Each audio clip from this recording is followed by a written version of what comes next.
Muy buenas a todos y bienvenidos al episodio 142 del podcast de Historia, el programa con el que cualquier persona puede aprender sobre historia independientemente de su formación o nivel de conocimientos previos. Soy Óscar Hernández, historiador y divulgador histórico. Me puedes leer en mi web Historia y puedes seguirme y contactar conmigo en mis perfiles en Facebook, Twitter, Instagram, YouTube y TikTok. Esta semana se celebra el Día del Orgullo Friki, concretamente este sábado, 25 de mayo. Y como ya es tradición en el podcast de Historia, he querido hacer un podcast más friki, más relacionado con todo el tipo de sagas de la cultura popular, para ahondar en su inspiración histórica y descubrir qué es lo que inspiró a sus autores de la historia. Y bueno, en el pasado hemos hecho programas sobre la inspiración histórica detrás de Star Wars, la inspiración histórica detrás de Juego de Tronos, y era evidente que este programa no podía ser de otra saga, de otro universo de ficción, que del Señor de los Anillos, el magno universo creado por J.R.R. Tolkien. Y bueno, puestos a crear este programa acerca de Tolkien, de la Tierra Media, del Señor de los Anillos y todo lo que hay alrededor, he tenido el placer y el honor de rodearme en este programa de grandes expertos y amigos para que hablemos en una tertulia muy intensa sobre ellos. Por ejemplo, tenemos aquí a Jesús Manuel de la Cruz, profesor de historia en secundaria, más conocido por su faceta de divulgador histórico en redes con la cuenta del profesor Chiflado. También tenemos a María Fernández Portancasa, historiadora y arqueóloga de la Universidad Carlos III de Madrid. Y tenemos a Abel de Jesús, licenciado en Teología Fundamental, escritor y creador de contenidos. ¿Qué tal están, chicos? Hola, gracias Hola, por la ¿qué tal? invitación, Buenas. Óscar. A lo mejor alguno cuando ha escuchado esta presentación se ha preguntado, teólogo, licenciado en teología, y se pregunta, ¿qué hace un teólogo en un programa de historia de la arqueología como este? Pues quería aclararlo brevemente, y es que Abel de Jesús ha publicado un libro muy bueno sobre la inspiración religiosa cristiana detrás del mundo de Tolkien y la Tierra Media. Entonces me pareció muy interesante traerlo aquí. Voy a promocionar, lo pongo en pantalla por si alguien lo ve en YouTube. Sí. Me parece muy importante porque yo creo que la carga religiosa cristiana que tiene el universo de la Tierra Media no se podía ignorar. Y creo que si hacíamos un programa sobre todo el trasfondo que hay detrás del universo de la Tierra Media, no podíamos ignorar la religión. Y por eso está aquí Abel de Jesús, que es un referente en lo que se refiere al contenido de divulgación histórica. De divulgación religiosa, perdón, y precisamente con este libro también. Así que nada, muchísimas gracias a los tres por estar aquí. Un placer. Gracias a ti, Óscar. Yo creo que vamos a ir abordando algunas temáticas porque, como saben mis invitados, yo he hecho una larga lista de temas para que no se nos agoten, y entonces vamos a ir comentando a ver qué les parece. Por ejemplo, podemos empezar con una de las temáticas, ¿no? De los topics más frecuentes a la hora de hablar de la inspiración histórica detrás del universo de la Tierra Media, como es el de la mitología germana y nórdica vikinga, como por ejemplo en la creación de personajes de la Tierra Media como los enanos o los elfos. Por ejemplo, Jesús, ¿qué opinas de esto? Sí, a ver, efectivamente, yo creo que todo el mundo sabe que Tolkien quiso crear una mitología, pero no partía de cero. Él quería rellenar el espacio que sentía que su patria carecía cuando él hablaba de los anglosajones. Todo lo que estas culturas anglosajonas creían y pensaban se perdió. Y entonces Tolkien tenía la intención de rellenar su hueco. Claro, ¿de qué partió? Pues partió de las leyendas y de los mitos que más se le podían acercar. Y uno de estos elementos, el elemento de los seres que habitaban la tierra y el aire, que eran los enanos y los elfos, pues no podían faltar. De hecho, sabemos perfectamente que los elfos son los verdaderos protagonistas de gran parte de toda su mitología, aunque él, a la hora de hablar de los personajes élficos, va a dar una vuelta total respecto a lo que se conocía en su época. Hay otro elemento que seguro que María como historiador estará de acuerdo conmigo, que es que somos hijos de nuestro tiempo y al final no nos podemos sustraer en cualquier obra literaria o cinematográfica que hagamos de los conocimientos de nuestra época y de las corrientes de nuestra época. Tolkien estaba muy cansado de los libros de hadas. Los libros de hadas que además entre ingleses y franceses tenían una gran predicación a finales del siglo XIX, principios del XX, y esas hadas se habían convertido en unos alfeñiques, en unas criaturas casi ridículas, burlonas, diminutas, que habitaban cuentos que Tolkien creía que no tenían ninguna relevancia. Él quería devolverles a su origen y entonces adopta a estos elfos que en el mundo mitológico escandinavo son seres etéreos que habitan en una realidad paralela a la nuestra y dotarles de una majestad y de una gloria que le devolviera a ese, podríamos decir, a ese mito original de los que procedían del mito escandinavo, claro, de los mitos de las poblaciones germánicas. Y con los enanos pasa un poco lo mismo. Tolkien tenía una suerte y es que los enanos en el Cantar de los Nibelungos y en las obras de Wagner ya tenían cierta impronta épica que los elfos habían perdido en los cuentos de hadas y en ese sentido creo que lo tuvo más fácil a la hora de dar a los enanos un carácter épico.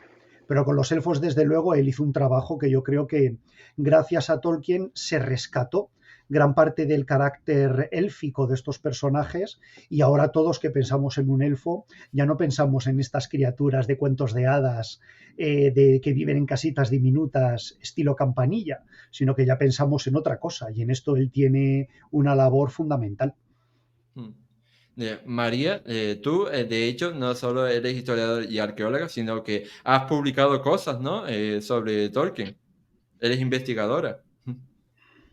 Sí, bueno, yo me he centrado más en los aspectos materiales, es decir, en cuestiones sobre todo arqueológicas, incluso más relativas a la biografía de Tolkien que a la, digamos, intraarqueología que puede haber en su obra. Pero es verdad que lo que comentáis me parece muy interesante. No me considero una experta en la materia, vaya por delante, pero sí es verdad que a mí me gusta muchísimo la vida de Tolkien. Me interesa, o sea, me fascina su obra, pero casi más él como persona. Entonces, sí que me he dedicado bastante a estudiar como la formación de Tolkien, ¿no? Y Tolkien desde su infancia tuvo un aprendizaje profundísimo de historia y de mitología y después, al llegar a la universidad, de hecho, bueno, él comenzó a estudiar clásicas y se cambió a estudiar inglés y precisamente por esa atracción por el mundo germánico y por el mundo escandinavo que había sentido desde niño y que, bueno, pues gracias a gente como William Craigie, el profesor de islandés que había en Oxford en ese momento, pues pudo conocer mejor. Entonces hay muchísimos elementos que bueno, formaron parte del humus mitológico que inspiró el Hobbit, por ejemplo, aunque el Hobbit es una obra muy diferente al Señor de los Anillos, como sabéis, pero bueno, pues ahí está, los nombres de los enanos, ¿no? Que Tolkien sacó de la Edda poética, por ejemplo. También es verdad, sobre esto espero sacar un artículo pronto, que bueno, Tolkien tenía muchísimo interés en la cultura islandesa como filólogo, tenía muchas ganas de aprender islandés, entonces en su casa, pues como niñeras, solía contratar a au pair islandesas que querían pasar unos días o una temporada ahí en Oxford y así él aprovechaba para aprender el idioma. Entonces muchas veces estas niñeras contaban cuentos a sus hijos pues del folclore local, de troles y demás. Entonces, se dice también que estas propias chicas, después de adultas, concedieron entrevistas y ellas afirmaban que muchas de las cosas que aparecían en el Hobbit, bueno, pues como que les recordaban a las historias que ellas mismas contaban a los niños. Pero es verdad que yo creo que falta como un estudio en profundidad sistemático de toda la influencia de la mitología nórdica y del mundo germánico en la obra de Tolkien, que pues es evidentísimo, se palpa en todas partes. Más allá de simplemente los nombres, hay un montón de elementos, pues se me ocurre, por ejemplo, la propia espada que sale en la saga Volsunga, la espada que le da Odín, creo que es a... Ay, no me acuerdo a quién se la daba, pero bueno, la cuestión es que o sea, es una espada que se forja de nuevo, ¿no? Igual que la espada de Aragorn. Entonces, bueno, pues es verdad que hay como un montón de cosas. Sí. Y a ver, aunque no seas historiador, tú no te cortes de intervenir si quieres. Sí, siempre tengo que pedir perdón porque yo es que desde luego ni soy experto en historia de Tolkien, ni de su vida, ni de su mitología, tampoco soy experto en cuestiones literarias, ni mucho menos, pero sí que, bueno, como no puedo hablar yo, pues invito a la gente a que lea un pequeño ensayo de Tolkien fascinante, probablemente uno de sus ensayos más importantes, más famosos y con más repercusión, que es On Fairy Stories, ¿no? Sobre los cuentos de hadas. Es muy esclarecedor, es maravilloso la relación que él guarda con su contexto histórico-literario, ¿no? Lo que estábamos hablando ahora, la cuestión de las hadas, ¿no? Las hadas habían sido infantilizadas, ¿no? Con el paso del tiempo se han convertido en un objeto de diversión infantil y Tolkien intenta un poco averiguar por qué se considera que los cuentos de hadas son algo propiamente infantil, cuando de hecho él sostiene seriamente y con serias razones que no lo son. Un niño no siente mayor atracción por los cuentos de hadas que puede sentir por la mitología egipcia o por los dinosaurios. Es decir, si somos honestos, y casi es una verdad estadística, las hadas no pertenecen al reino de los niños, sino como cualquier otra cosa, porque los niños, como decía Chesterton, tienen muy buena digestión y se tragan lo que sea. De hecho, decía Chesterton, un niño puede ser la única persona que se cautive con una novela realista, porque como que todo les parece fascinante. Entonces, Tolkien viene a sostener que los cuentos de hadas se asocian a los niños casi por motivos accidentales, porque esos libros de hadas habían caído en los almacenes viejos de las casas donde los niños jugaban. Entonces caían en sus manos y habla en este sentido, ¿no? A mí me parece que Tolkien parte un poco también de aquí, ¿eh? En Tolkien hay una evolución. Él parte del concepto de hada como algo muy candoroso, por así decirlo, lo podemos ver en muchas... obviamente, el que nos está escuchando conoce la diferencia que hay entre el Hobbit, donde es un cuento para niños que apela a la infancia, con un narrador que interpela además al lector, como los cuentos de su época, y la diferencia que hay entre eso y El Señor de los Anillos, una novela elevada, dramática, ¿no? Y en algunos lugares espeluznante, ¿no? Claro, Tolkien lamentará lo primero. ¿Para qué habré escrito yo esto? O sea, ¿para qué habré puesto yo esto tan infantil? ¿No? Decía, él lamentó, y tenemos testimonios de eso, ese estilo tan infantil, ¿no? ¿Por qué? Porque él tenía en muy alta estima la inteligencia de los niños, ¿vale? Y de alguna manera la obra de Tolkien, a pesar de que parte de lo que parte, ¿no? De esa concepción de hada, cobra vida y se le escapa un poco de las manos. Y es ahí donde realmente encontramos una evolución fascinante hacia el drama, ¿no? Hacia lo heroico, siempre conjugado con lo cotidiano, que es lo que él pretende. Él quiere darle un protagonismo esencial a lo cotidiano frente a lo heroico, y ahí encontramos esa evolución, ¿no? A él le gustaba Fantastés de George MacDonald en un primer momento, luego cuando lo vuelve a releer por motivos, digamos, académicos, se da cuenta de que no le gusta. ¿Por qué no le gusta? Porque ya el propio Tolkien ha evolucionado. Antes mencionaste, María, el tema de la espada Andúril, la forjada de nuevo que utiliza Aragorn. Perdona, creo que se la daba Odín a Sigmund, que antes no me salía. Sí, disculpa, Óscar, sigue. Sí, pues, me alegro de que te acuerdes. Bueno, Creo que pues a lo mejor lo he dicho mal. decía que el tema de la espada Andúril de Aragorn también tiene otro referente mitológico, histórico, evidente, que es el de la espada Excalibur, del mito artúrico, ¿no? Por esto de el que porte esta espada será el rey de Gran Bretaña, ¿no? De Britania, pues el que porte esta espada, la espada que se forjó de nuevo, será el rey de Gondor. ¿Creen que hay una similitud ahí? Pues Sí. mira, que eso ya va directo a decir que sí. Hombre, Yo el te voy a tema decir que artúrico no. voy como los toros. Claro, a ver, yo te lo digo desde mi punto de vista de apasionada de la literatura artúrica, pero Tolkien, según él, yo creo que sí estaba muy influido y hay mucha gente que ha estudiado esto, pero a Tolkien no le encantaba el ciclo artúrico, porque lo asociaba a la novela de caballerías que trataba temas, bueno, pues que a él no le parecían especialmente épicos, que al final razón tenía, porque era un poco el culebrón de la época, y a él esos temas no le interesaban mucho.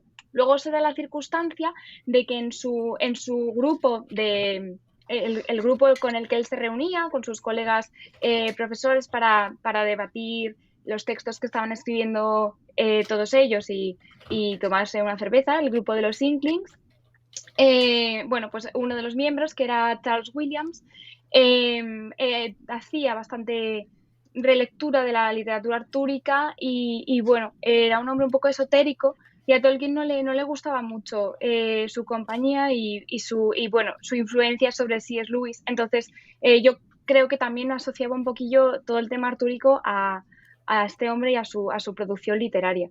En cuanto a similitudes, bueno, puede haberlas, sí, puede haberlas.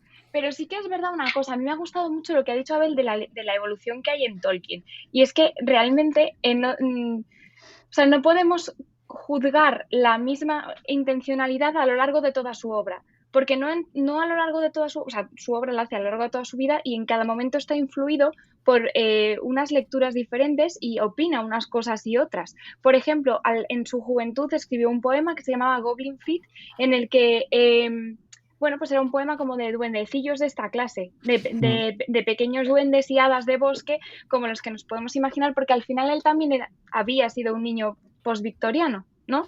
Y esta estética, digamos, como que permeó toda su apreciación infantil y toda su juventud, y luego él fue pues evolucionando en esto. También es muy significativo que antes que habéis mencionado los elfos, Tolkien al principio a los elfos en sus primeros manuscritos los llama gnomos, no elfos. Y no los llama gnomos porque se los imaginen más parecidos a los enanos, los llama gnomos, es que nosotros pensamos en los gnomos de jardín, pero claro, la raíz de la palabra es de gnosis, ¿no? De conocimiento, o sea, al final los elfos son los sabios. De hecho, esa es la magia que tienen, que ellos dicen, ¿magia? ¿Qué magia? Lo único que hacemos es, bueno, pues eso, seguir nuestra naturaleza. Me he ido totalmente del tema. Sí, no, es muy interesante. Sobre el tema de Tolkien y el mito artúrico, creo que es que aquí en España no entendemos bien el concepto, pero Tolkien lo entendía muy bien. Para un anglosajón, para el que la literatura artúrica es como para nosotros el mito del Cid, o bueno, la historia del Cid, hay dos Arturos. Está el Arturo francés, que es el Arturo de las novelas de caballería que se hace famoso a partir de Chrétien de Troyes, pero luego está el Arturo britano. Y este Arturo britano aquí en España es muy mal conocido, pero tiene todo un corpus literario histórico que en lenguaje castellano no se conoce, pero que en el mundo académico y lingüista inglés sí se conoce. Arturo escribió un poema inacabado que se llamaba La caída de Arturo. Lo escribió en los años 30. Sí. Y de hecho, después de que se publicara El Señor de los Anillos, en los años 50, cuando Tolkien ya era una persona madura, él tenía ese run de que quería acabar el poema de Arturo. Arturo significaba mucho para Tolkien, pero no el Arturo francés de la mesa redonda y de los caballeros. Era el Arturo britano, que tenía una relación muy estrecha con el mundo de las hadas, porque el Arturo britano es un Arturo que pertenece a las leyendas galesas, es un Arturo que está dentro de los Mabinogion, es un Arturo que pertenece a un mundo de hadas. Y precisamente ese Arturo original, el Arturo britano, es el que influye en las leyendas del Señor de los Anillos. Por ejemplo, dos ejemplos, está el nombre de Beleriand, que hasta los años 30 fue Brocelandia, que es el famoso bosque donde vivían los caballeros artúricos, donde los caballeros artúricos llevaban a cabo sus hazañas. Aunque él abandonó finalmente el nombre Broceliand o Brocelandie, ese Broceliand, Beleriand quedó allí, subyacente.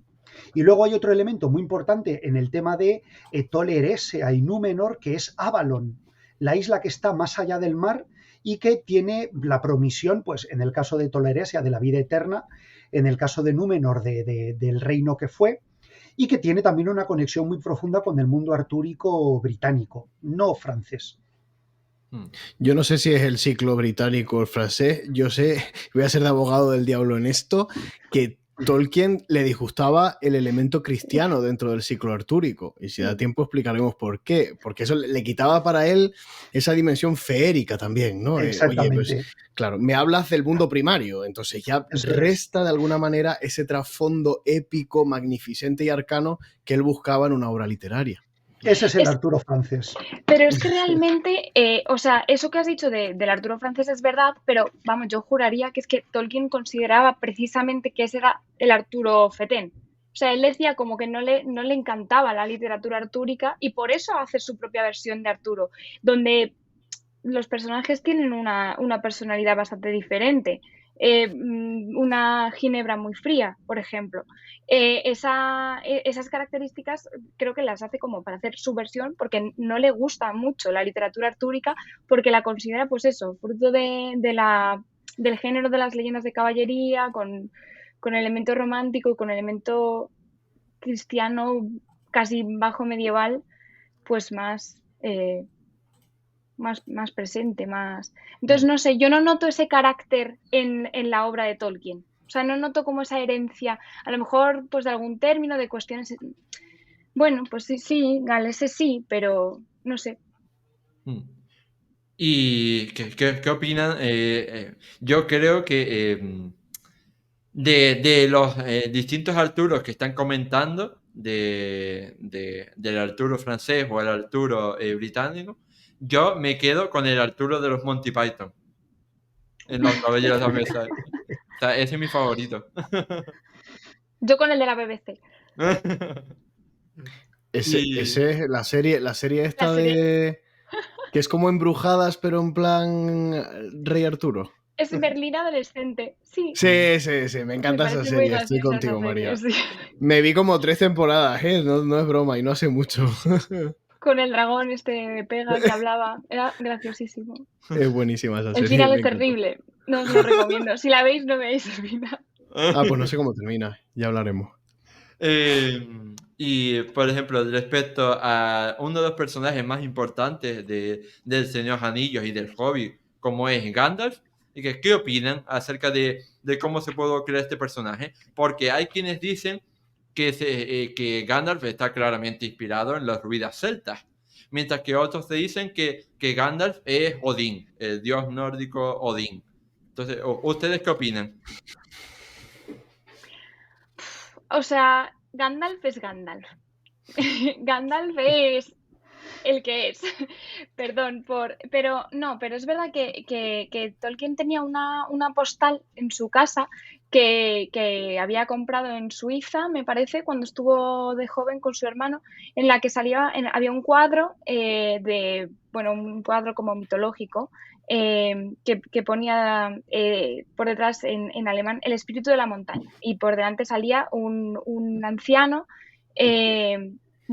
pues digamos iconográficamente parecido a Gandalf, y Tolkien escribió por detrás de la postal el origen de Gandalf. Entonces, si esta es la idea que tenía al crear el personaje o si simplemente se inspiró iconográficamente en él, pues no lo sé. También podría haberse inspirado iconográficamente en Odín, pero la verdad es que no creo que haya nada del significado de estos personajes en Gandalf. Que si no me equivoco, también al principio de sus borradores él tenía en mente que fuera un elfo. ¿De Jesús? Sí, yo creo que, claro, yendo hacia lo que he estado comentando de la influencia del Arturo bretón en Tolkien, Merlín es un personaje que tiene su relación con Gandalf. Además, el Merlín de las leyendas artúricas britanas es un sabio conocedor de secretos ocultos, ¿no? Con ese carácter que tiene Gandalf de un Istari que viene de la tierra de los Valar. Y bueno, en definitiva, en realidad, creo que muchas interpretaciones son posibles porque Tolkien bebe profundamente de unas fuentes que son del inconsciente colectivo, que diría Jung. Y muchos de sus personajes son arquetípicos. Entonces uno puede encontrar muchas referencias de lo mismo porque Tolkien, cuya obra es magna, pues retoma muchos elementos mitológicos que están subyacentes en muchísimas culturas y que por lo tanto permiten muchas interpretaciones y son igualmente válidas, porque son conceptos inmanentes que están en cualquier mito de cualquier sociedad y de cualquier época histórica. Yo diré simplemente, porque no sé nada, pero a pesar de toda la profunda influencia que tiene, porque Tolkien el enclave es la historia de la literatura, o sea, ¿quién puede presumir de no tener inspiraciones? No, nadie. Sin embargo, la inspiración de Tolkien es autócrata, o sea, él tiene una energía creativa tan fuerte que es lo que le permite ser original, entre comillas, siempre relativizando porque nadie es puramente original. Pero si partimos también de la concepción cristiana que él maneja, especialmente cuando se refiere al autor, al creador, podemos entender que mucha de su obra sea inspirada, iba a decir de inspiración divina, aunque cause risa, ¿no? En el que no crea en Dios, ¿no? Pero es de inspiración divina, es decir, tiene una imaginación desbordante. Él habla de una vidriera, ¿no? El autor es una vidriera que la luz blanca única de Dios, ¿no? La fragmenta en multitud de colores. Por tanto, no hay que estar a la espera o a la caza del referente simbólico literario que Tolkien usa para cada uno de sus personajes, sino que, tal y como él mismo se permitió hacer, hay que dejar que la inspiración de Tolkien nos hable en su genuina originalidad, digamos, ¿no? Sí, de eso hablaremos más tarde, de la parte religiosa, porque también le influyó, o sea, el hecho de que Tolkien era profundamente católico, y también por el hecho de que era huérfano y fue criado mayoritariamente, ¿no? Pues por un sacerdote. Entonces, pues ahí también le vino ¿no? Su fuerte creencia católica. Y hablando de una cosa que dijo Jesús antes, dijo, Tolkien es fruto de su época.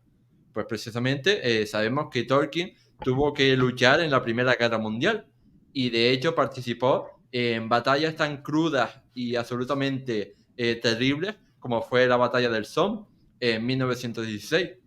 ¿Cómo pudo influirle esta Primera Guerra Mundial a Tolkien a la hora de crear El Señor de los Anillos? ¿Quién se atreve? Yo María. me voy a atrever, pero haciendo trampa. Yo creo que hay que intentar no caer en la tentación de ver los episodios vitales de Tolkien como una cosa que automáticamente se plasma en su obra, ¿no? Como un sello. Hay una anécdota muy conocida que creo que sale en su biografía oficial, no estoy segura, que dice que cuando Tolkien era niño y vivía en Sudáfrica, pues le picó una tarántula y cuando tenía 3 años y entonces pues por eso crea a Ella la araña y demás. Y claro, pues Tolkien ni se acordaría de eso y probablemente no estaba traumatizado ni quería verter en su obra una venganza contra la araña que le picó. Entonces, de la misma manera, pues todos los acontecimientos que vivió, como cualquier persona, como el hecho de ser católico o como el hecho de ser inglés, marcan su obra.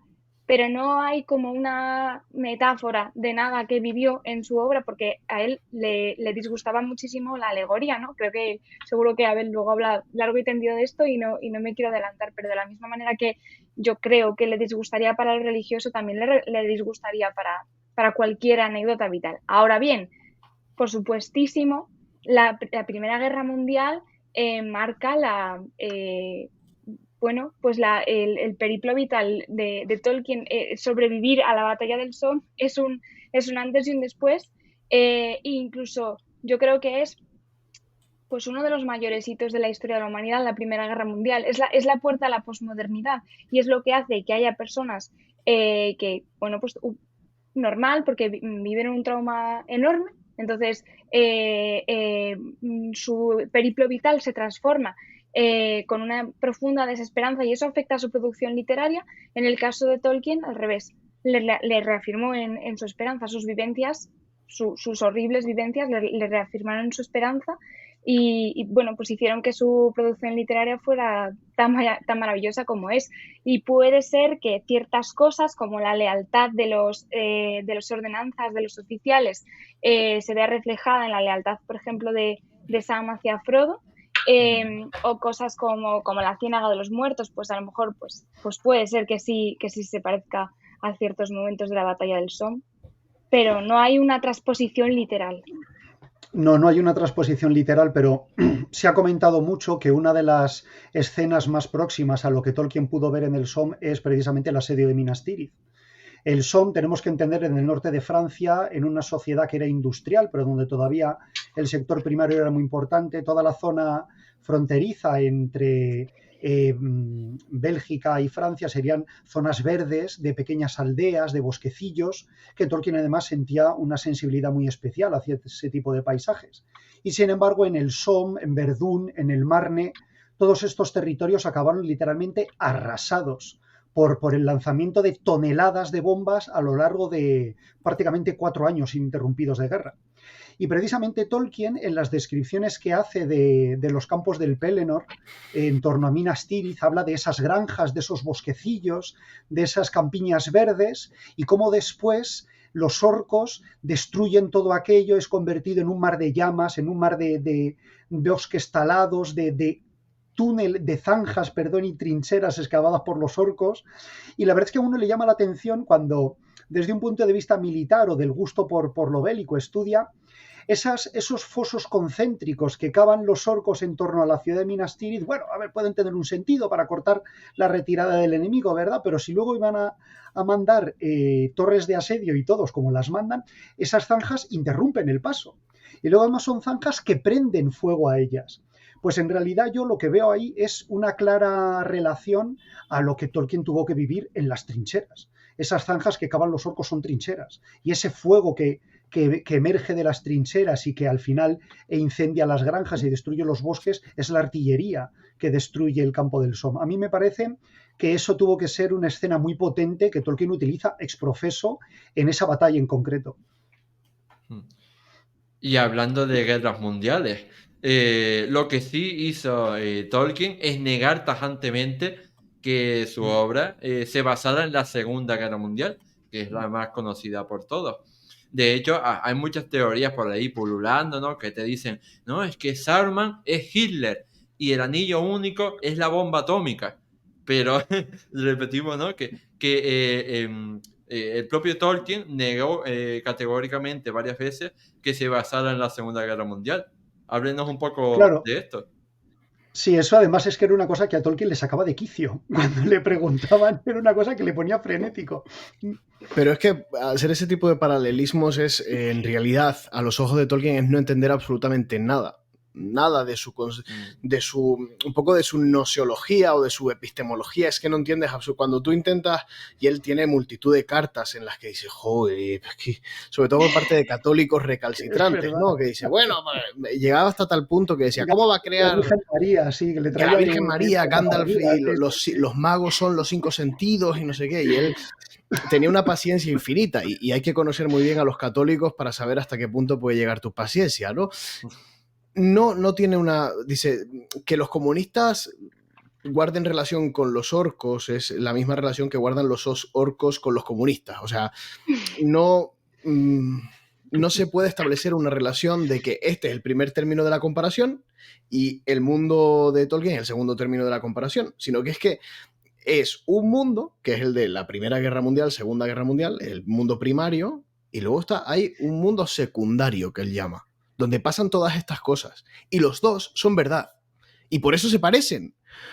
Porque la dinámica del anillo es la misma dinámica de lo que sucede en el mundo primario con la bomba atómica. ¿Pero por qué se parecen? Porque ambos mundos participan de una misma verdad, en la que el poder se convierte en máquina y la máquina corrompe y destruye, ¿no? Y ya está. O sea, esa es la relación, que tiene que ser horizontal y no una relación desproporcionada de, esto es un ejemplito de lo que pasa en el mundo primario. Y en ese sentido rompe con la alegoría, a pesar de que tenga alguna obrilla alegórica, que ese es otro tema. De hecho, es necesario que no esté basado en el mundo primario, o sea, es necesario que no sea un relato de la Segunda Guerra Mundial o de los conflictos políticos que pudiesen estar ocurriendo en su época para que sea verdadero. Porque si no, no sería un mito verdadero, sería un relato periodístico de Tolkien. Claro. Mm. Además, que es que yo creo que cuando surgen estas teorías la gente se abstrae de un elemento fundamental. Tolkien empezó a escribir El Señor de los Anillos mucho antes de que Hitler y Mussolini salieran en los medios de comunicación y desarrollaran la que desarrollaron. Entonces, claro, hay que Sí, distinguir la causalidad de la casualidad, ¿no? Y que luego Tolkien publicara El Señor de los Anillos en una época en la que la gente tenía muy fresca este conflicto y entonces relacionara algunos hechos históricos con hechos de la novela, bueno, pues es casualidad, pero la causalidad que está detrás de todos los argumentos y personajes del Señor de los Anillos tienen mucha más antigüedad que el hecho bélico mismo de la Segunda Guerra Mundial. Entonces, creo que es una teoría que cuando uno analiza en realidad la obra no tiene ningún sentido. Mm. Bien, antes cuando estábamos hablando de Minas Tirith y de los campos de Pelennor, hablamos de la destrucción de la naturaleza, porque Tolkien era un gran amante de la naturaleza, de los ambientes rurales, de Inglaterra, por ejemplo, y en este sentido quería preguntarles acerca de la vinculación que hay, o la supuesta vinculación que hay, entre la revolución industrial, la historia de la revolución industrial, y la destrucción, por ejemplo, del bosque de Isengard, para crear el ejército de Saruman. ¿Ustedes qué piensan? Estaba muy a disgusto con cómo la revolución industrial destruyó el paisaje rural de Inglaterra. sí, Sí, sin duda. O sea, bueno, Tolkien, a pesar de que nació en Sudáfrica, él se consideraba de la tierra donde era su madre, que era de las West Midlands. Entonces, cuando su madre enviudó, cuando su padre murió y se quedaron solos su madre, su hermano y él, se fueron a vivir al campo, a esta zona. Y esta época fue como en la que se desarrolló su mirada, ¿no? Su educación estética y su apreciación de la belleza. Y se hizo en este paisaje en concreto. Entonces, después, mudarse a Birmingham y ver el radical cambio, ¿no? de paisaje, el ver una ciudad industrial en ese mismo territorio, el ver después, conforme pasaban los años, cómo las carreteras y los coches iban cortando el paso a los bosques, pues al final, bueno, pues eso le disgustaba muchísimo. Y eso yo creo que al final sí que no es un episodio vital concreto, sino una anécdota vital o una vivencia que marca su gusto para siempre, y eso sí que va a afectar a su manera de escribir. No sé si concretamente vincularlo al tema de los árboles de Isengard, pero sí, digamos, al conjunto de su obra y a lo que los árboles representan en su obra, concretamente. de hecho creo que hay un comentario que Tolkien decía que él quería escribir una novela donde los árboles se vengaran, ¿no? Que siempre los árboles habían sido víctimas y que él quería contar una historia donde los árboles se vengaran de sus destructores. Y ahí tenemos la marcha de los Ents destruyendo Isengard, que tiene toda la pinta. Y luego en la revolución industrial, no solo lo de Isengard, sino cuando Saruman huye de Isengard y se propone destruir la comarca, precisamente creando fábricas, creando barracones, y eso es, vamos, claramente un trasunto de la revolución fabril. Luego también Tolkien era pues algo, ¿cómo decirlo?, algo romántico a ese respecto. Recuerdo que hace muy poco leí en una red social que comentaba una cita de Tolkien, que él soñaba que la verdadera Inglaterra era la Inglaterra de las granjas antes de la industrialización, con los jóvenes y tal, y le escribió uno diciendo, cuando Tolkien dice que sueña con las granjas antes de la industrialización, se ve que no ha trabajado nunca en una granja, porque tela. No, pero bueno, esto Es que eran cosas de... fijaos la experiencia que tiene él del campo, o sea, los primeros recuerdos ligados a la vida de su madre. Es que imagina lo que significa para una persona que ha perdido a su madre siendo niño. Entonces, cuando él vivía con su madre, vivía en Serhol, o como se pronuncia, ¿no? Era una pequeña, era una comarca. En el fondo, era un lugar rural donde él no tenía más oficio que divertirse jugando y salir con su hermano, y iban por ahí a buscar aventuras, y el molino, y el no sé qué, y esa era, y claro, y todos romantizamos un poco los recuerdos que tenemos de la infancia cuando estos han sido especialmente felices, y con la madre, y tal. Entonces, antes de irse a Birmingham y demás, él tiene un recuerdo onírico, arrebatador de lo que el campo es y de la belleza de la naturaleza y la dicha y la felicidad que le producía eso. Entonces, volviendo al Señor de los Anillos o a la obra de Tolkien, lo rural, la comarca, es el verdadero eje sobre el que gira toda la trama del Señor de los Anillos. Es el lugar al que hay que volver y hay que reconquistarlo y hay que purificarlo porque Saruman llega hasta la comarca, ¿no? En los libros.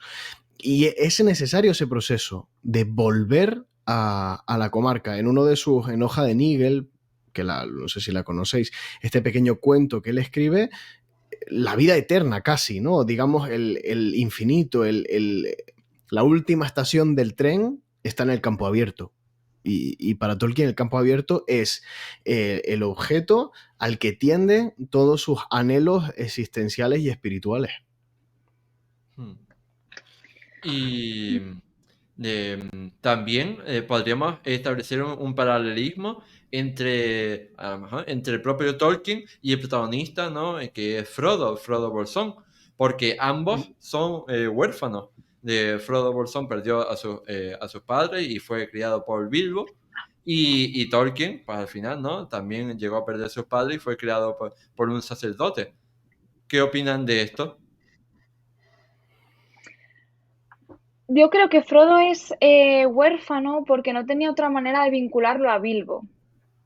Porque a Tolkien le pidieron una secuela del Hobbit y él había cerrado el Hobbit de tal manera que no era posible que Bilbo volviese a vivir aventuras. Entonces tuvo que inventarse a Frodo, que yo creo que es un personaje que cuando lo inventó no tenía ni idea de cómo iba a terminar ni de cuál iba a ser su historia. Entonces como que creó a Frodo como una especie de nueva versión de Bilbo.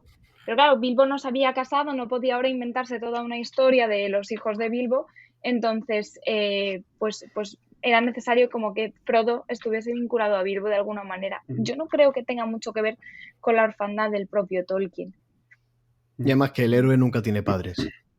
Claro, es parte de, el arquetipo, lo que hablaba Jesús antes, ¿no? Sí. Hay que quitar a los padres de en medio y puede comenzar el camino del héroe. Si no, de la obra de Campbell. Así es. Frodo que se llamaba Bingo originalmente, por cierto, como la hermana de Bluey, Bingo. En España no suena bien eso. No, bueno, precisamente, bueno, sí, efectivamente, no, anécdotas. Sí, de hecho, o sea, tienes toda razón en lo que dice, porque si pensamos en todos los héroes, es que están huérfanos. De Harry Potter, Luke Skywalker, Frodo Bolsón, o sea, todos están huérfanos. Sí, tiras para atrás, verás que no. O al menos no tienen padres relevantes. O sea, no están comidos por la propia historia, ¿no? Tienen que desaparecer. Los héroes jóvenes, pero Frodo no es joven. Lo que pasa es que nos parece que sí por la estética de las películas, pero en realidad Frodo no es nada joven. Ni siquiera para un hobbit. Y hablando un poco más de la vida personal de Tolkien, tampoco veo un paralelismo que se ha postulado algunas veces, que se ha defendido entre el amor imposible entre Arwen y Aragorn y el amor imposible del propio Tolkien con su enamorada, con Edith Mary Bratt, que tampoco también tuvieron un amor imposible, ¿no? Al principio. Pero en realidad la historia de amor de Tolkien no son la de Arwen y Aragorn, es la de Beren y Lúthien. Esa es la verdadera historia de amor que Tolkien utiliza. De hecho, en su lápida funeraria aparecen. Son Edith y Christopher Tolkien, John Ronald Reuel, perdón, Tolkien, y aparecen Beren y Lúthien. Sí. Hay una carta que le escribe Tolkien a, no sé si es a Michael o a Christopher, no me acuerdo, en la que le dice algo así como: yo nunca llamé a mamá Lúthien, pero ella sabía que lo era, o sea, y que yo era Beren para ella, ¿no? Como que él era muy consciente de que esa historia en concreto sí la había basado en vivencias personales y además vivencias muy importantes. Pasemos ahora al último trozo, ¿no? A la última sección de este programa, que será la favorita de Abel, para abordar un poco más en profundidad la parte religiosa detrás del universo de la Tierra Media. Hablando, por ejemplo, Abel, de esta batalla fundamental entre el bien y el mal que se produce en la obra de Tolkien. Bueno, es que el bien y el mal no es el verdadero centro de la... No es ni el verdadero interés de la obra, ni es ni supone el cimiento de la trama, ni mucho menos. Eso es un tópico, ¿no? Porque un poco lo primero que vemos, ¿no? O sea, el bien contra el mal, ¿vale? Casi, obviamente, ¿no? Dime, en el fondo, una gran parte, por lo menos hasta llegar al siglo XX, de las obras, pues tienen que ver con esto, ¿no? Esa no es la verdadera cosa. ¿Cuál es la cosa? La cosa es la muerte, en realidad. Él dice, la mortalidad es el verdadero tema del Señor de los Anillos. La mortalidad ligado al concepto de autoría, ¿vale? De subcreación, ¿no? Desde las primeras páginas del Silmarillion estamos viendo eso, ¿no? Seres que quieren crear vida, seres que subcrean. Está Eru, ¿no? Está Ilúvatar, pero están luego... y es esa sinfonía que tiende a... Y el primer pecado, Melkor y demás, viene por esto, por querer crear de manera autónoma y querer perpetuarse y reafirmar la propia autonomía. Y ahí comienzan los dramas y ahí comienza, en definitiva, el Silmarillion. Los propios enanos, obra de Aulé, ¿no? Pero vamos viendo que quiere generar vida, ¿no? Y al margen de Eru, entonces al final Eru se lo concede y dice, venga, pues que vivan al margen de tu pensamiento, ¿no? Es un poco la muerte, ¿no? La mortalidad. Tolkien, en el fondo, yo creo que ahí sí podemos situarlo en su época, el bien y el mal. Está la pregunta sobre la muerte, ¿no? Con la que seguramente con Lewis habrá hablado un montón de veces, ¿no? Es que la experiencia de la guerra, los que no hemos vivido la guerra, ¿no? Pues es imposible que accedamos a la profundidad del interrogante sobre la muerte, ¿no? Cuando en las cartas del diablo a su sobrino, dice Lewis, ¿no? Cuando ves las tripas de un hombre en la pared, dice, ya está, esto es lo real. Esto es lo real, es que Dios no existe, no hay nada, la materia como que se impone como algo abrumador, y frente a esa materia, frente a lo que Tolkien llama, ahora no me viene, ¿no? Pero dar por sentado lo real como algo propio, dice, no, lo que hace el mito es que veamos la realidad como algo donado, como algo que no es propio de nosotros mismos, ¿no? Y es un camino apasionante y es lo que realmente, según él, es lo que dice él en sus cartas, la mortalidad es el verdadero tema del Señor de los Anillos y no la clásica lucha entre el bien y el mal. Sí, ciertamente el tema de la mortalidad, además Tolkien en el Silmarillion lo utiliza muchísimo y habla como los elfos son inmortales pero están sujetos al mundo, a sus fatigas y se consumen con él. Mientras que los hombres, aunque tienen una vida efímera, la pueden vivir plenamente porque son dueños de su propio destino y aunque mueren, es un don que les da Ilúvatar. El poder descansar al final de tus días hace que tu llama brille menos, pero brille más. Perdón, arda durante menos tiempo, pero brille más. Y Tolkien entendía que la muerte, como buen católico, era un regalo que Dios, que Ilúvatar, había hecho a los hombres, aunque ellos no lo entendieran, pero que a la larga el secreto que era ese regalo sería descubierto, aunque Melkor era el que lo había emponzoñado, convirtiéndolo en algo negativo. Pero creo que hay una frase también del Silmarillion que dice que al final, hasta el secreto de la muerte, hasta los Valar y los elfos lo envidiarán, ¿no? Y creo que esos son elementos que son reflexiones muy profundas respecto al sentido del ser y de lo que significa morir.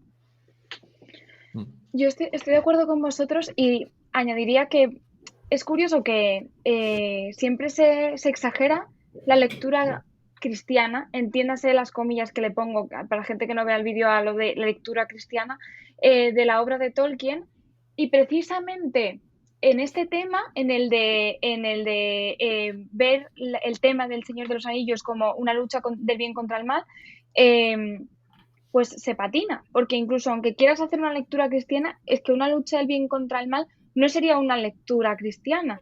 Es un presupuesto muy maniqueo del que Tolkien no parte.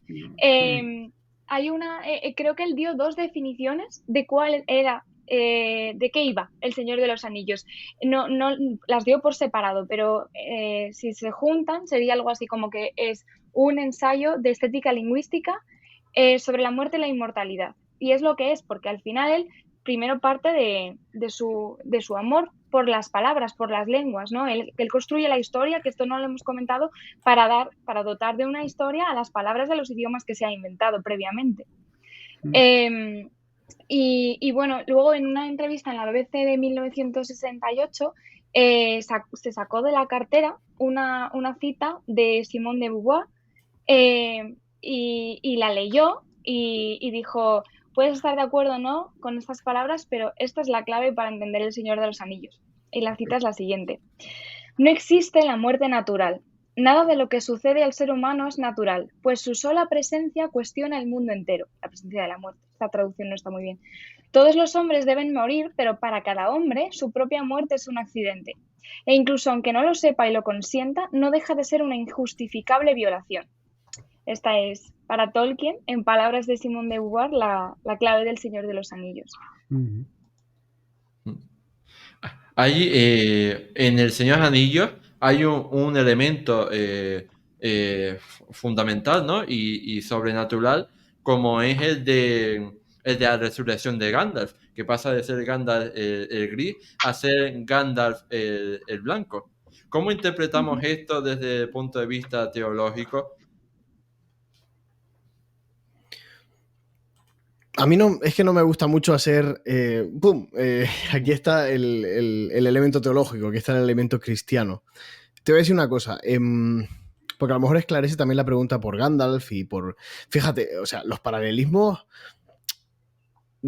pascuales, voy a decir, de muerte, resurrección, ascensión, subida, tal, no están solo en Gandalf, ¿no? Están en Frodo, ¿no? Frodo, que además arroja el anillo un 25 de marzo, que es la fiesta donde tradicionalmente se sitúa la fiesta de, o sea, la muerte de Jesucristo en la cruz, el día de la redención, el día de la destrucción del mal y tal. Y uno puede hartarse de hacer paralelismos, mira, Frodo subiendo al Orodruin, ¿no? Derramando todo su sudor hasta la última gota, no sé qué, forzado, encuentras a Sam como Sireneo, que le ayuda a cargar el peso del anillo y lo lleva hasta arriba y tal.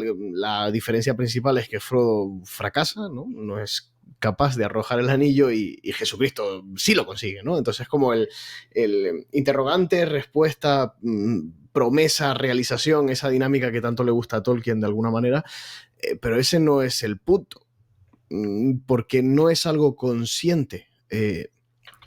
Consciente con C y consciente como que tampoco lo consiente. O sea, Tolkien lo que deja es que la propia dinámica de la narrativa surja y evidentemente Gandalf entrega la vida por salvar a los demás y eso engendra vida y entonces regresa del mundo de los muertos y en el fondo estamos viendo el arquetipo pascual una y otra vez en El Señor de los Anillos. Ese, no como algo consciente, sino como que florece en el mundo secundario. Si soy capaz de encontrar una frase que él decía, él dice que el elemento que queda absorbido por la historia, o sea, el elemento cristiano queda... el elemento religioso queda absorbido en la historia y el simbolismo, ¿no? Es como... Es que, y si lo haces temático, es imposible encontrar en todo una sola referencia a una religión, siquiera una religión pagana, salvo que los numeronianos pues bendecían la mesa mirando hacia Númenor y poquito más. O sea, no es posible encontrar ritos, no es posible encontrar sacramentos, no es posible encontrar dogmas, no es posible encontrar una mísera vela encendida. Porque a lo mejor sí, ¿no? Si te pone... Pero claro. no es posible porque él no quiere... ¿Por qué eso? Porque el elemento religioso queda absorbido por la historia, por esa solemnidad sacral que todo tiene. ¿Algo más que añadir por ahí? ¿De Jesús o María? No, estoy pensando precisamente en ese concepto de la muerte como algo que no debería ocurrir, porque tanto en los dos casos de los personajes que vuelven a la vida, que son Beren y son Gandalf, es porque ambos tienen un trabajo pendiente, ¿no? Tienen un papel que cumplir y no lo han terminado.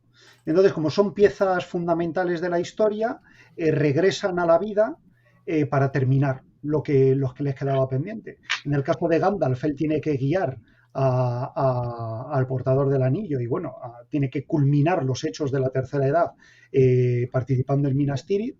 Y en el caso de Beren, después de muerto, regresa a la vida y cumple una función importante que es luego, bueno, tener un hijo que sea el que vaya a salvar a los elfos, que sea Arendil al final, bueno, su descendiente, no su hijo. Y a ver, para ir acercándonos ya al final de este programa, quería preguntarte acerca del anillo, porque también, o sea, no sé si estaré acertado o no, en este programa he fallado varias veces, pero quería preguntarte acerca de esta visión que sitúa el anillo como un arma del enemigo, es decir, como si Sauron fuera el demonio, con la cual, con ese anillo, nos ata a la condenación, que es el pecado, que es el infierno. Más acerca de esto.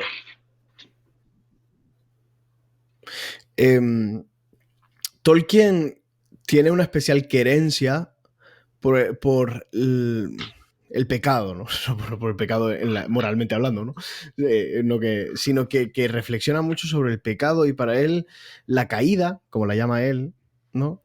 La caída es muy importante para interpretar el mundo, las relaciones humanas, incluso el matrimonio, ¿no? O sea, él dice, la realidad está caída.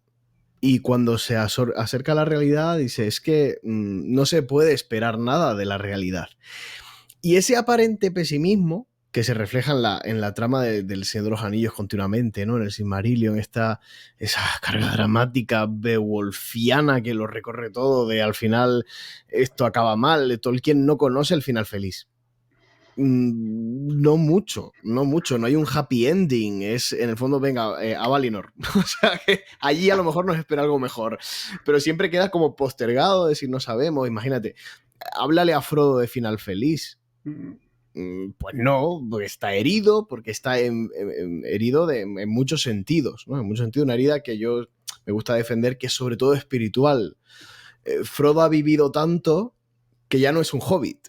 Ya es como, ya la comarca ya no es su hogar, por así decirlo, porque ha trascendido, ¿no? Se ha transfigurado de alguna manera. Por tanto, porque la realidad está caída y porque no hay final feliz y al final el anillo no es más que lo que el hombre es, ligado a, bueno, se puede hacer la típica lectura, ¿no? Del poder, como el poder corrompe y corrompe el mundo y en el fondo es eso. Fíjate, por ejemplo, cuando se habla de Tolkien ecológico o ecologista, ¿no? Bueno, en realidad lo que Tolkien quiere decir es que el hombre sobre la faz de la Tierra va a ser destructor, o sea, porque sí, no sé. Y a mí cuando pienso en el anillo menos entiendo, ¿no? Pero sí que me resulta tan evocador en sí mismo que el anillo pasa a ser parte de mi vida, pasa a ser parte de cómo interpreto yo la realidad y es ese aparente pesimismo lo que engendra una notable esperanza con la que siempre vivió Tolkien, si te fijas. No, yo respecto a lo que está diciendo Abel precisamente y fuera del anillo, aunque sea salirme del tema, es que yo creo que el corazón de la épica está en el drama. Si no hay drama, no hay épica. Y el humor también. Y entonces la obra de Tolkien es profundamente dramática porque es profundamente épica en algunos de los aspectos. Y entonces tenemos que entender, igual que entendían los antiguos griegos, que es que la vida es básicamente un drama, ¿no? Fuera del elemento cristiano, que probablemente Tolkien, que creció antes del Concilio Vaticano II, pues claro, en la manera en que el cristianismo todavía afrontaba el pecado y todas estas cosas, pues la verdad es que eran más no sé cómo decirlo, tremendas que ahora, que ya se relajó un poco, ¿verdad? Y entonces es verdad que Tolkien probablemente, hablando muy aquí entre amigos, ¿verdad? Y Tolkien es probable que se viera influenciado por ese tipo de concepciones, claro. Yo nunca he pensado que el anillo tenga mucho que ver con el pecado. A lo mejor me equivoco, probablemente me equivoque. Pero yo no lo creo por el hecho de que, es decir, a Sam no le hace nada malo llevar el anillo. A Frodo le hace daño, pero no le hace ser malo, aunque fracase. Gandalf no quiere usar el anillo porque sabe que lo usaría para bien, pero no lo quiere usar, pero lo usaría para bien. Lo que pasa es que lo haría que el bien fuese obligatorio. Entonces haría algo horrible, pero no lo veo como, no sé, como una ouija. O sea, es que no se me ocurre un objeto como del mundo real que la gente pueda entender como que salgan las películas como algo demoníaco, no sé. Para mí el anillo es algo muchísimo más complejo, no es una correa que te ata a Sauron. Estoy segura de que no es eso, es al final una manera de, bueno, pues de engañar. Mm. Entre otras cosas, el anillo yo es que creo que es un personaje en sí mismo y tiene una características de dramatis personae per se, ¿no? Entonces, Yo creo que es María. una máquina, más que yo Sí, lo veo más máquina que persona. Ujú. Mm. yo estoy con eso, es una máquina, es la máquina en general, la noción de máquina, como algo, él tenía una profunda, era profundamente crítico con la propia existencia de la máquina, ¿eh? Es como, no, Mm, la productividad, no sé, es una cosa mm. complejísima y hermosísima su concepto de máquina y de anillo y de todo. Mm. Mm. Y bueno, para finalizar, ¿hay algo más que quieran añadir? ¿Alguna referencia histórica, mitológica, literaria o religiosa que se nos haya escapado previamente y que quieran introducir ahora para terminar este episodio? Algo que dice, no nos podemos ir sin mencionar esto acerca de la Tierra Media y Tolkien. Pues mira, yo aprovecho, ya que me das la oportunidad, uno de mis mitos favoritos que más me cautivan es el de la cacería salvaje, que probablemente los oyentes conozcan, estos fenómenos que se dan sobre todo en la Europa atlántica de tropeles de jinetes que se lanzan a cacerías frenéticas, que a veces se identifica con la cacería de Odín, luego tiene otros trasuntos, incluso de gente de muerte y la Santa Compañía, y como Tolkien en este mundo de leyenda con la que intenta dotar a su Inglaterra que ha perdido su tradición anglosajona, pues tiene un reflejo de la cacería salvaje en la hueste de muertos que acompañan a Aragorn desde, bueno, para salvar a Gondor, como una escena famosísima de la película y que en el libro también tiene mucha importancia. Creo que es un pasaje que a veces pasa desapercibido, pero como estamos viendo todo el tiempo en este programa, detrás de Tolkien hay tantas referencias que en realidad podríamos estar sacándole punta toda la vida, aun a pesar de Tolkien, y no terminaríamos nunca de encontrar miles de referentes mitológicos a su obra. Yo creo, Oscar, que si hubiésemos estado toda esta hora hablando de la primera pregunta que nos hiciste, no nos habríamos cansado todavía. O sea que todas tienen muchísima amiga, dan para mucho y por supuesto que el tema no está agotado, ni mucho menos. Así que, bueno, siempre puedes hacer segundas partes. Yo termino diciendo que Tolkien, evidentemente, él lo describió, ¿no? Que su obra era fundamentalmente religiosa y católica. ¿A qué se refiere? ¿A qué se refería? Porque visto así, pues no lo es mucho, ¿no? A lo que Tolkien se refería es que Tolkien impregna de sentido cristiano la desesperación pagana. No se acaba ahí. Entonces, la desesperación pagana abre la puerta de alguna manera a la esperanza. Y todo se resuelve en esa eucatástrofe que llama él, que es la forma de Tolkien de decir final feliz, ¿no? Que al final hay como un desbordamiento de sentido en medio de una situación de desesperación objetiva, ¿no? Y es ahí donde podemos decir que la obra es profundamente religiosa y católica. Y es ahí donde podemos decir, con las mismas palabras de Tolkien que leo, dice, Dios es esa persona siempre presente que nunca está ausente y a la que nunca se le nombra. Y lo dejo. Pues nada, ahora sí, desgraciadamente tengo que decir que hemos llegado al final de este programa. Y llegados a este punto, yo solo quería agradecerles infinitamente a ustedes, chicos, por haber venido aquí para hacer este debate tan interesante que podría haberse extendido mucho más.